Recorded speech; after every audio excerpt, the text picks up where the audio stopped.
morning students, how are you?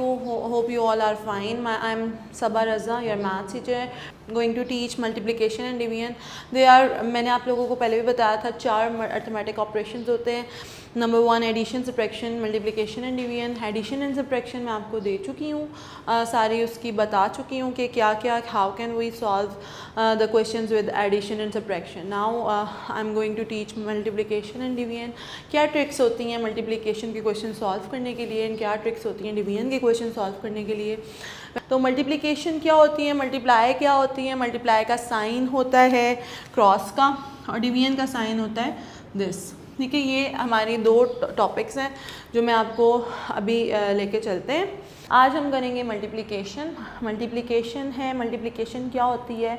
Multiplication का sign cross का sign होता है और इसमें हम फाइंड प्रोडक्ट या मल्टीप्लाई कैसे करते हैं. पहले आपने किया हुआ है, टेबल जो हैं हमारे वो मल्टीप्लिकेशंस के थ्रू ही होते हैं. तो फाइंड द प्रोडक्ट. अब देयर आर 3 डिजिट नंबर्स. पहले भी आपको मल्टीप्लिकेशन आपने क्लास 3 में की हुई है 2 डिजिट नंबर के साथ, 1 डिजिट नंबर के साथ. मल्टीप्लिकेशन डिवीजन के लिए आपके टेबल्स आपके फिंगर टिप्स पे होने चाहिए. आपको बहुत अच्छे टेबल्स आने चाहिए तो आपकी मल्टीप्लिकेशन ईजी हो जाती है. फर्स्ट हमने फिर वही अरेंजिंग की बात होती है कि कैसे हम अरेंज करेंगे. हमने अपना क्वेश्चन जो हमारा बड़ी वैल्यू अमाउंट है उसको ऊपर लिखना है, उसके एग्जैक्ट नीचे हमने हमारा 3 डिजिट नंबर का जो भी डिजिट्स हैं, चाहे हमने मल्टीप्लाई करना है 3 डिजिट नंबर्स के साथ या 2 डिजिट नंबर के साथ, उसको हमने नीचे अरेंज करना है. और ये काम भी हम अपने राइट हैंड साइड से स्टार्ट करेंगे. 5 अब हमारा स्टार्ट करेंगे. हमने यहाँ से 4 से स्टार्ट नहीं कर देना, हमने वही अपना राइट 1 से स्टार्ट करना है. यानी 5 हमारा 1 है और इधर 0 हमारा 1 है. 1 10 100,000 10,000 यानी 5 डिजिट नंबर है. 10,000 वैल्यू की वैल्यू है, यानी 76,590 को हमने मल्टीप्लाई करना है 435 से.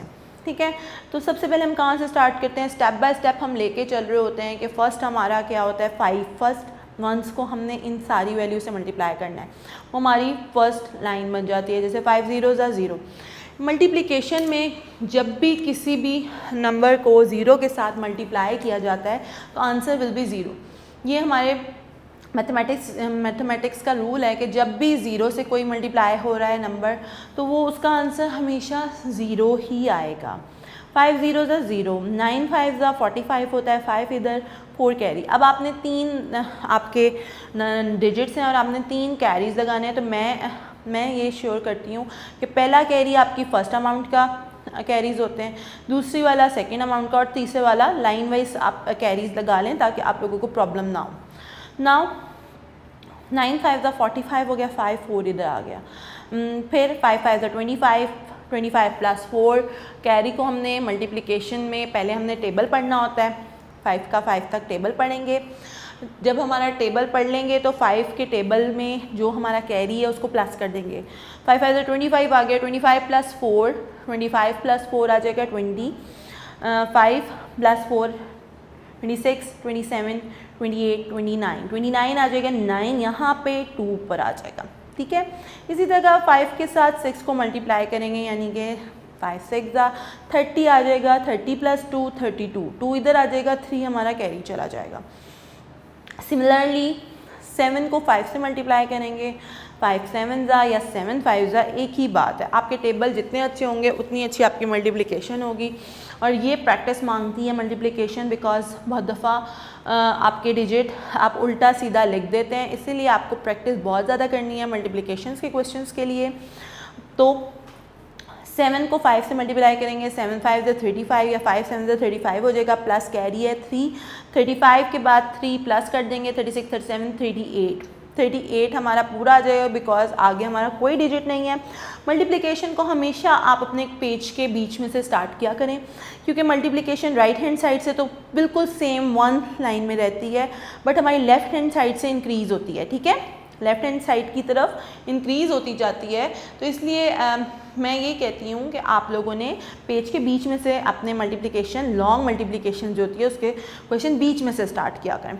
नाउ अब हमारा ये मल्टीप्लिकेशन का रूल है कि फ़र्स्ट आपने पहला तो एग्जैक्ट जैसे आप पहले मल्टीप्लिकेशन करते थे 1 और 2 की, तो जब 2 सेकेंड में आएंगे तो पहली वंस में आपने एक छोटा सा क्रॉस लगा देना है। ये हमारा मेथड होता है मल्टीप्लिकेशन को के क्वेश्चंस को सॉल्व करने के लिए। आपने यहाँ पे मल्टीप्लिकेशन का साइन लगा दिया, फिर आपने 3 का टेबल इन सारी वैल्यू के साथ, यानी कि 3 को मल्टीप्लाई कर देना है इन सारी वैल्यू के साथ 1 बाय 1 करके। 3 को भी हमने 1 से मल्टीप्लाई करना है, स्टार्ट करना है। 3 0 0, 9 3 या 3 9 एक ही बात है, 27, 7 इधर आ गया, 2 पर हमारा कैरी चला गया। अब सेकेंड लाइन यानी सेकेंड डिजिट को हम कर रहे हैं तो सेकेंड लाइन के सारे हमारे कैरीज जो होंगे वो सेकेंड लाइन के होंगे, सेकेंड डिजिट के होंगे। अब हमने क्या करना है, 5 3 या 3 5 5 3 15, 15 प्लस 2 17, 7 आ गया, 2 पर 1 ऊपर चला गया। अब 3 6 6 3 18, 18 प्लस 1 19, 9 आ गया, 1 ऊपर चला गया। फिर हमने करना है 7 3 21, 21 प्लस 1 22 हो जाएगा। ख़त्म हो गया हमारा, 7 के आगे कोई वैल्यू नहीं है तो 22 हम पूरा लिख देंगे। नाउ जब हम तीसरी वैल्यू को करते हैं तो वही पुट 2 क्रॉस। अगर हमने 3 4 वैल्यू का करना है तो हम नीचे 3 क्रॉस भी लगा सकते हैं। मल्टीप्लिकेशन में पहला हमारा वही सेम आ जाएगा, नेक्स्ट में 1 क्रॉस लगेगा। 3 डिजिट वैल्यू के साथ अगर हम मल्टीप्लिकेशन कर रहे हैं तो 2 क्रॉस कर लगेंगे, ठीक है। अब थर्ड 4 से करेंगे, 4 को मल्टीप्लाई करेंगे इन सारी वैल्यूज़ के साथ तो 4 0 2 क्रॉस लगा देंगे। उसके बाद हमने उसका आंसर मल्टीप्लिकेशन का स्टार्ट करना है। 2 क्रॉस लगा दिए नीचे। अब 4 0 0, 9 4 या 4 9 36 होता है, 6 इधर 3 ऊपर कैरी चला गया, ठीक है। 5 4 20, 20 प्लस 3 23 हो जाएगा, 3 इधर और 2 ऊपर चला गया, ठीक है। इसी तरह 6 4 24, 25 26, 6 आ गया, 2 ऊपर कैरी चला गया यहाँ पे। फिर 7 लास्ट है, 7 4 या 4 7 एक ही बात है, 28 29 30 हो गया। लास्ट नंबर था, हमने यहाँ पे 30 कर दिया। अब ये तीनों हमारा, ये वाले जो हैं ये हमारे मल्टीप्लिकेशन के आंसर्स हैं। अब हमारा जब हम इसका तो ओवरऑल आंसर निकालते हैं तो हम इन तीनों वैल्यूज़ को हमने प्लस करना होता है। हमने इनके बीच में लाइन नहीं लगानी, क्योंकि मल्टीप्लिकेशन में जब भी हम ये करते हैं तो ये तीनों हमारे मेन आंसर्स हैं। इनको एक एग्जैक्ट एक के नीचे एक के लिखेंगे तो हमारा मल्टीप्लिकेशन का आंसर ठीक होगा। नाउ हम इन तीनों आंसर्स को जो हमने मल्टीप्लाई किए हैं प्लस करेंगे और हमारा फाइनल आंसर निकल आएगा। 0 और क्रॉस की कोई वैल्यू नहीं होती तो 0 as it is 0 jump down हो जाएगा। 5 as it is 5 plus 7 9 plus 7 हो जाएगा 16, 6 यहाँ पे 1 ऊपर कैरी चला जाएगा। अब ऊपर कैरी सबसे ऊपर नहीं दे देना, आपकी 3 वैल्यूज़ प्लस हो रही हैं तो आपने ये कैरी इसके ऊपर देना है, ठीक है। अब 7 प्लस 1 8, 9 10, 10 प्लस 6 16 हो गया, 6 और 1 ऊपर कैरी, 8 प्लस 1 9 और 9 18 हो गया, 18 19 20 21, 1 और 2 ऊपर कैरी चला दिया, कैरी इधर जाएगा। 3 और 2 5 6 7, 7 और 6 13, 3 1 ऊपर कैरी चला गया, 2 और 1 3 हो गया, 3 इधर और ये लास्ट वाला 3 था तो 3 हमने पुट कर दिया यहाँ पे। अब ये हमारी थोड़ी बड़ी अमाउंट बन रही है। हमने अगर इसको क्या कहते हैं कॉमास लगा के फाइंड करना है तो ये आपका आंसर बन रहा है 331, यानी कि 33 के साथ आपका आंसर बन रहा है, ठीक है। 33 मिलियंस हैं, 316,000 है, 650, ये पूरा यानी मिलियंस में बन गया। मल्टीप्लिकेशन हमेशा याद रखें, जो आंसर देती है वो हमेशा बड़ी अमाउंट की होती है। जब मल्टीप्लिकेशन हम जब करते हैं जब हमारे पास 1 अमाउंट गिवन होती है और हमने ज़्यादा फाइंड करनी होती है, ठीक है। एक चीज़ गिवन है और हमने जब उसकी ज़्यादा चीज़ों के लिए कोई अमाउंट फाइंड करनी है, जैसे वी हैव 10 रुपीज़, ठीक है। हमने उस 10 रुपीज़ से जो है 4 बच्चों को और 10 रुपीज़ दे देना है, ठीक है। तो हम मल्टीप्लाई कर देंगे 10 को 4 के साथ, 4 बच्चों को 10 के साथ अगर हम मल्टीप्लाई करेंगे तो ऑब्वियसली वो 40 हो जाएगा।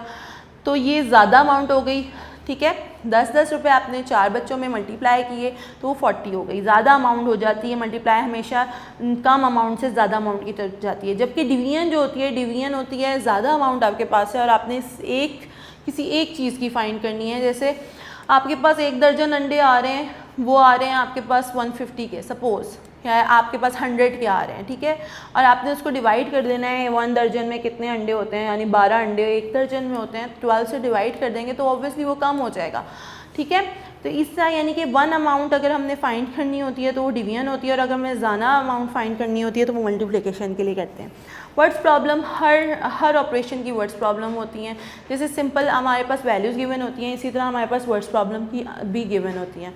वर्ड्स प्रॉब्लम में आपको स्टेटमेंट गिवन होती है, स्टेटमेंट को आपने पढ़ना होता है, फिर आपने उसका आंसर फाइंड आउट करना होता है। अब उन्होंने कहा हुआ है कि Tariq jogs 63,240 metres every week, हर महीने हर हफ्ते वो इतना जॉगिंग कर रहा है। How much will he jogs in 149 days. अब उसका सिंपल ये है, आपका भी लेवल ये नहीं है कि आप डिवाइड करेंगे, आपने सिंपल उसको बड़ी वाली अमाउंट को छोटी वाली अमाउंट से मल्टीप्लाई कर देना है, यानी कि 63,250 को मल्टीप्लाई कर देंगे आप 149 से, ठीक है, तो आपको पता चल जाएगा कि वो कितना मीटर वॉक कर रहा है। आपने ये 3 डिजिट्स का आपका ये मल्टीप्लिकेशन का क्वेश्चन है, इट्स लॉन्ग मल्टीप्लिकेशन। आपने इसको अरेंज करना है प्रॉपर, पहले 63,250 प्रॉपर लिखना है, फिर 149 उसके नीचे अगेन अरेंज करना है, फिर सबसे पहले 9 को आपने इन सारे वैल्यूज से मल्टीप्लाई करना है, तो आपका ये आंसर आ जाएगा 052,965, ठीक है। एक एक करके करते जाएंगे। पहला जो हमारा होगा वो फर्स्ट वाले का कैरीज होगा, दूसरा ऊपर जो होगा वो फिर क्रॉस लगा देना है सेकेंड वाली वैल्यू को 0 से, फिर बाकी सब वैल्यूज़ को 4 से मल्टीप्लाई कर देना है, और जो उनके सेकंड आपके कैरीज आ रहे हैं आपके सेकंड वाली अमाउंट के मल्टीप्लिकेशन के आंसर्स हैं। फिर थर्ड वैल्यूज़ है 1 है। 1 हमें पता है कि किसी भी चीज़ को जब 1 से मल्टीप्लाई कर देते हैं तो वही वैल्यू वापस आ जाती है। तो हमारे मल्टीप्लिकेशन के पैटर्न के अकॉर्डिंग 2 क्रॉस पहले लगेंगे थर्ड वाले डिजिट के लिए, फिर 1 को मल्टीप्लाई करना स्टार्ट कर देंगे। 1 0 ज़ा 0, 1 5 ज़ा 5, 1 2 ज़ा 2, 1 3 ज़ा 3, 1 6 ज़ा 6। फिर आंसर, अब ये ऊपर वाला हमारे यहाँ तक काम कंप्लीट हो गया ऊपर वाले से। अब हमने जस्ट ये जो 3 आंसर्स हैं इनको प्लस करना है। हमेशा याद रखें मल्टीप्लिकेशन में प्लस करते हैं और डिवीजन में हम माइनस करते हैं जब भी हमारा एक ऑपरेशन ख़त्म हो जाता है। तो मल्टीप्लिकेशन के जब तीनों आंसर्स ले लिए हमने तीनों को प्लस करना है, और जो फाइनल आंसर के लिए हमने प्लस करके आंसर निकालना है। 0 एज इट इज़ है, 5 को प्लस करेंगे 0 के साथ 5 आ जाएगा। 2 2 0 है, 2 को प्लस करेंगे 2 आ जाएगा। 9 + 5 है 14, 4 और 1 ऊपर कैरी चला जाएगा। 6 + 1 7, 8 9 10 11 12, 2 इधर आ गया और 1 ऊपर कैरी चला गया। अब 5 + 5 10 हो गया, 10 + 1 11, 11 + 3 14, 4 और 1 ऊपर कैरी चला गया। 6 7 8 और 9 अब आपका आंसर आ गया। तो इसका पूरा आंसर आपका ये भी 7 अमाउंट में बन रहा है, यानी 9,424,250, यानी मल्टीप्लिकेशन में बहुत बड़े बड़े आंसर्स आते हैं। ये सारा टॉपिक है, इससे आपकी एक्सरसाइज नंबर 14 और 15 कवर हो रही है आपकी बुक की। आपको टीचर्स ने आपकी क्लासेस में करवाई नहीं है आपकी सारी एक्सरसाइजेस। होपफुली आप उसको प्रैक्टिस करेंगे, जब जितनी ज़्यादा प्रैक्टिस करेंगे आपकी मल्टीप्लिकेशन एंड डिवीजन आपकी बहुत अच्छी हो जाएगी, ठीक है। इसी तरीके से मैं पेज टर्न कर लेती हूँ। ये भी मैंने अब एक 0 वाली वैल्यूज़ का क्वेश्चन लिखा हुआ है, ठीक है। 0 वैल्यूज़ का जो क्वेश्चन होता है मैंने आपको बताया है मल्टीप्लिकेशन में बहुत सारे स्टूडेंट्स सेम वैल्यू लिख देते हैं, तो वो गलत हो जाता है, रॉन्ग हो जाता है। जब भी कोई हम मल्टीप्लाई करते हैं 0 के साथ किसी भी डिजिट को, तो वो आंसर हमारा 0 निकल आता है।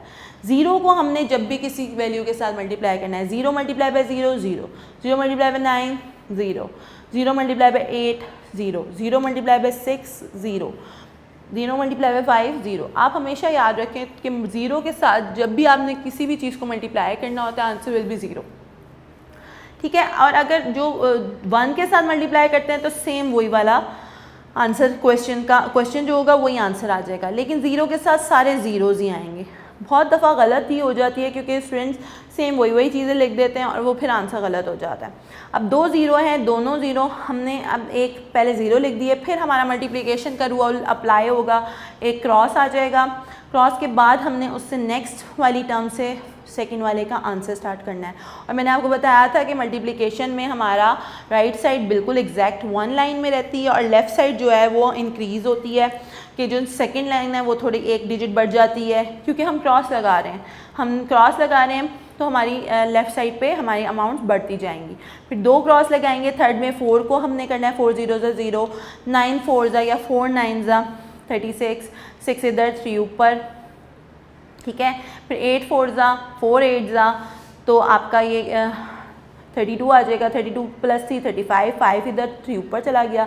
6 4 ज़ा 4 6 ज़ा 24, 24 3 प्लस कर देंगे 3 24 में, तो आ जाएगा 7 27, 2 ऊपर चला गया, 7 नीचे आ गया। ठीक है। इसी तरह 5 4 ज़ा 20, 20 + 2 22 आ गया। 22 एग्जैक्ट हमारा पूरा पूरा आता है, इस पे ऊपर कुछ भी नहीं है तो 2 पूरा पूरा ही लिख देंगे। अब ये हमारे पास जब प्लस करने लगते हैं, एंड में हमेशा हमने प्लस करना है, सिर्फ मल्टीप्लाई करके हमारा आंसर कंप्लीट नहीं होता। जो हमारा पूरा ओवरऑल आंसर आता है वो तीनों वैल्यूज़ को, तीनों अमाउंट्स को प्लस करके आता है। अब ज़ीरो कुछ भी नहीं है तो ज़ीरो तीनों साइड पे ज़ीरो नीचे जम डाउन हो जाएंगे। 0 + 6 तो 6 आ जाएगा। ज़ीरो में कोई भी वैल्यू प्लस करते हैं तो वही अमाउंट आ जाती है। 5 + 0 5 आ जाएगा, 7 + 0 7 आ जाएगा, और 2 एज इट इज़ आ जाएंगे। ठीक है। अब ये जो हमारा है 22,756,000, ये हमारा इसका पूरे का आंसर बन रहा है। मल्टीप्लिकेशन में आंसर हमेशा बड़े बड़े आते हैं। इसी तरह गर्ल्स एंड बॉयज़ डिवीजन का टॉपिक भी यही सारा कुछ मेंशन करता है कि हम कैसे डिवीजन को करते हैं स्टार्ट। मैं नेक्स्ट आपको अपनी दिखाती हूँ असाइनमेंट जो हमारे आज हमने करनी है। ओके स्टूडेंट्स, अब जो दूसरा हमारा टॉपिक है इसी लेक्चर का वो है डिवीजन। ठीक है। डिवीजन क्या होती है? डिवाइड हो जाएगा। डिवाइड हम क्या करते हैं? बाय, इसके लिए हम ये डिवीजन का साइन यूज़ करते हैं, और इसको हम बाय भी कह सकते हैं, जैसे आउट ऑफ कहते हैं, या बाय एनीथिंग बाय दिस, वो भी डिवीजन ही होती है। 5/4 तो वो भी 5 को डिवाइड करेंगे 4 से तो वो डिवीजन ही आती है। अब उन्होंने कहा हुआ है कि हम कैसे डिवीजन करते हैं। डिवीजन का एक साइन होता है, ठीक है, ये वाला, ये हमारा लॉन्ग डिवीजन का साइन होता है। हमने हमेशा इसको लेके चलना होता है कि जब हम डिवाइड कोई भी चीज़ करते हैं तो हमने उसको सबसे पहले इस साइन के अंदर पुट करना होता है। हमेशा याद रखें, बड़ी अमाउंट हमारी जो होती है, ये हमारा डिवीजन का साइन है। साइन से पहले जो हमारी अमाउंट होगी वो हमने अंदर पुट करनी है, और जो छोटी अमाउंट होगी या डिवीजन के बाद की जो वैल्यू होगी उसको हमने बाद में बाहर पुट करना है। अब जो बाहर वाली चीज़ होती है, यानी कि 12 है, 6405 को डिवाइड करें हम 12 के साथ, तो 6405 हमारा डिवाइडेंड है। ठीक है। इसी तरह जो 12 है वो हमारा डिवाइडर है, जिससे हम डिवाइड कर रहे होते हैं वो डिवाइडर होता है। अब हमें 12 का टेबल पढ़ना होता है। ठीक है। 12 का टेबल पढ़ना है हमने। 12 का टेबल हमें आता है ज़ुबानी। जिन स्टूडेंट्स को नहीं आता वो साइड पे अपने 12 के टेबल को मल्टीप्लिकेशन के थ्रू बना भी सकते हैं। ठीक है। 12 का टेबल वैसे तो सबको आना चाहिए। 12 का टेबल पढ़ेंगे हमने। सबसे पहले क्या करना होता है, हमने 12 का टेबल बनाना है। 12 × 2 तो हमारा 24 हो जाता है।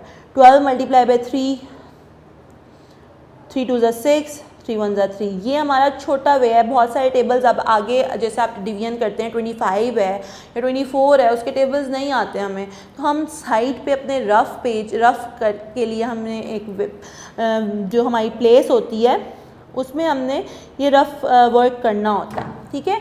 इससे हमें पता चल जाता है कि हम कहाँ तक इस टेबल में डिवाइड कर सकते हैं किसी भी वैल्यू को। अब 36 हो गया, 12 4 ज़ा 48 हो गया, 12 5 ज़ा 60 हो गया। अब देखिए 60 हमारा यहाँ पे हमने सबसे पहले वैल्यू देखनी होती है 64। 64 अगर सिंगल है 6 है, 6 12 से छोटा है। जो 12 से छोटी वैल्यू होगी हमने फिर 2 वैल्यू ले लेनी होती है। वैसे तो हम 1 बाय 1 करके चलते हैं जो हमारी लॉन्ग डिवीजन होती है, लेकिन जब हमारे पास छोटी वैल्यू है 6 छोटी है तो 64 ही बड़ा है 12 से, तो हम 64 को तक देखेंगे कि 12 के टेबल में 64 आता है। अगर नहीं आता तो 64 से छोटा क्या आता है। 12 को मल्टीप्लाई करेंगे हम, यानी 12 का टेबल पढ़ेंगे या 12 को इस तरह मल्टीप्लिकेशन कर लेंगे तो 5 ज़ा 60 आ रहा है। मैंने यहाँ पे 64 माइनस 60 कर दिया है यहाँ पे, तो माइनस, अब जैसे मैंने आपको बताया था कि मल्टीप्लिकेशन में हम आंसर में प्लस करते हैं, यहाँ पे हमने एक दफ़ा टेबल पढ़ा फिर हमने माइनस करना होता है। 64 माइनस 60, अब 6 जो है वो उधर 0 आ गया। अब यहाँ पे हमारी लेफ़्ट टू राइट बढ़ रही होती है, जैसे मल्टीप्लिकेशन में राइट टू लेफ़्ट इंक्रीज़ हो रही होती है, इसी तरह स्टेप बाय स्टेप करने में डिवीजन में हमारी लेफ़्ट टू राइट बढ़ रही होती है। अब 6 माइनस 6 0 हो जाएगा। 4 माइनस हमने यहाँ से 4 माइनस 0 4, एग्जैक्ट नीचे उसके नीचे उतारना होता है और 6 - 6 0 हो जाता है, तो उसकी जगह हमारी खाली हो जाती है। 90 हमारा ये जो है ये नीचे जंप डाउन हो जाता है 0 एग्जैक्ट, क्योंकि 4 रह गया खाली। 4 12 से छोटा है, इसलिए हम एक अमाउंट करके नीचे उतारेंगे। 1 हम जब 0 नीचे जंप डाउन कर लेंगे तो इट्स आंसर जो होगा वो 40 बन जाएगा। 40 12 से बड़ा है। अब हमने फिर अगेन 12 का टेबल पढ़ना है। 12 का टेबल जब हम पढ़ेंगे तो 12 के टेबल को जब हम पढ़ेंगे तो उसमें देखेंगे 40 से छोटा क्या आता है। 12 1 12, 12 2 36, 12 3 40, 12 2 24, 12 3 36, 12 4 48, ठीक है। तो 2 24 छोटा है, फिर 36 आ जाता है, लेकिन 48 बड़ा है, तो दैट्स वाई हमने 36 ले लिया। और जो हम जिस चीज़ का लेते हैं वो हम ऊपर कोशेंट में लिखते जाते हैं। पहले हमने 12 5 5 लिखा, फिर हमने ये 3 लिया, 12 3 36, तो हमने 3 राइट कर लिया है। फिर अब हमने दोबारा माइनस करना है। हर स्टेप में डिवीजन में एक दफ़ा टेबल पढ़ा जाता है और एक दफ़ा माइनस होता है, ठीक है।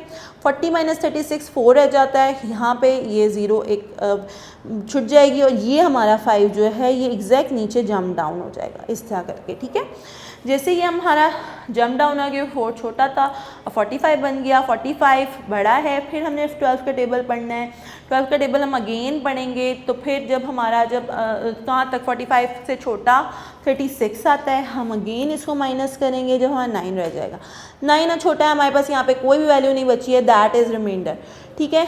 बहुत सारे क्वेश्चन ऐसे होते हैं, वो कह रहे होते हैं कि फाइंड कोशेंट एंड रिमाइंडर। जो ऊपर वाला हमारी ये वैल्यू होती है, दिस वन, ये हमारी कोशेंट होती है, ये हमारा रिमाइंडर होता है। हम इसका क्यू लिख लेते हैं, q is equals to 533 and r is equals to 9। ये इस तरह करके हम आंसर ले लेते हैं, ठीक है। ये हमारे डिवीजन के 2 डिजिट्स के थे।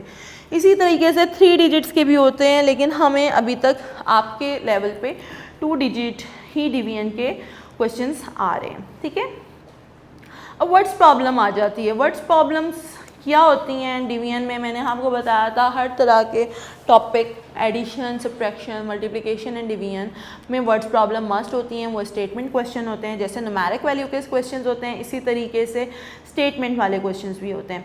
और स्टेटमेंट वाले क्वेश्चंस में हमें खुद फाइंड आउट करना होता है कि किस चीज़ का क्वेश्चन है, ये एडिशन का क्वेश्चन है, ये सब्ट्रैक्शन का क्वेश्चन है, ये मल्टीप्लिकेशन का है या डिवीजन का है। मैंने आप सबको हिंट्स बताई हैं कि अगर प्लस का क्वेश्चन होगा या एडिशन का क्वेश्चन होगा, हमारी स्टेटमेंट में लास्ट लाइन जो होती है वो मेंशन कर रही होती है या बता रही होती है कि कौन से वाले क्वेश्चंस हैं, ठीक है। जब हम प्लस का क्वेश्चन करते हैं तो प्लस में मैंने आपको पहले भी बताया था कि all together, total number of, sum of, या 3-4 वैल्यूज़ वाले क्वेश्चन प्लस के वर्ड्स प्रॉब्लम के क्वेश्चंस होते हैं। इसी तरीके से सब्ट्रैक्शन के जब होते हैं तो माइनस में क्या होता है, माइनस में छोटी सी हिंट होती है, लेफ़्ट होती है, मोर होती है, मोर नंबर होता है या अदर नंबर होता है या डिफरेंस होता है। ये 4 छोटे छोटे अगर लास्ट लाइन में आपको फाइंड आउट करने के लिए दिया हुआ होता है तो वो सब्ट्रैक्शन के क्वेश्चन होते हैं।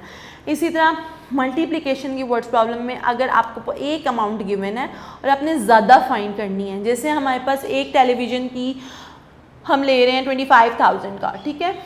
छोटा टेलीविज़न हम 25,000 का ले रहे हैं, हमने ज़्यादा टेलीविज़न्स लेने हैं, हमने 15 या 20 टेलीविज़न लेने हैं, तो हम 15 को उस अमाउंट से 25,000 से मल्टीप्लाई करेंगे तो हमारे पास बहुत बड़ी अमाउंट हो जाएगी, मोर अमाउंट, ठीक है। जब हमारे पास 1 अमाउंट गिवन है और हमें we find out more amount या मोर चीज़ों की अमाउंट, मोर वैल्यू की अमाउंट फाइंड आउट करनी होती है, तो वो हमारी मल्टीप्लिकेशन की वर्ड्स प्रॉब्लम होती है। इसी तरीके से अब नेक्स्ट जो है हमारी लास्ट वाली है वो है डिवीजन की words problem. How can we find out के this statement is belong to division, कि ये डिवीजन से बिलोंग कर रही है, तो कैसे फाइंड आउट करेंगे? देखें, इसमें ये क्वेश्चन है, the product of 2 number is this, यानी कि 1625। If 1 number is 25, find the other. हमें इस तरह के क्वेश्चंस सब्ट्रैक्शन के उसमें भी वर्ड्स प्रॉब्लम में भी आते हैं, बट प्रोडक्ट गिवन है तो ऑब्वियसली प्रोडक्ट का रेसिप्रोकल डिवीजन ही होती है। प्रोडक्ट का मतलब होता है मल्टीप्लिकेशन, ठीक है, प्रोडक्ट का मतलब होता है मल्टीप्लाई। अब उन्होंने 2 नंबर का प्रोडक्ट दिया हुआ है, product of 2 number 1625, 1 number is 25, other number second number find करना है। we divide this 25 from the 100 and 1625। हम 1625 को अंदर रखेंगे, 25 को बाहर रखेंगे और हम इसको वही मेथड अप्लाई करेंगे कि 125 है, 25 का यहाँ पे हम टेबल बना लेंगे एग्जैक्टली 7।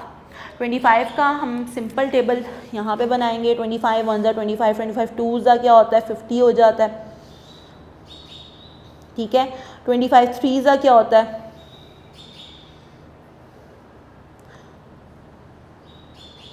75। इसी तरह आपके लिए इजी होता है कि एक दफ़ा आप टेबल बना लो साइड पे और उसके बाद आप जब इसका क्वेश्चन सॉल्व करोगे तो जल्दी से आपका क्वेश्चन सॉल्व हो जाएगा। 100 हो गया, ठीक है। 25 5 ज़ा 125, 25 6 ज़ा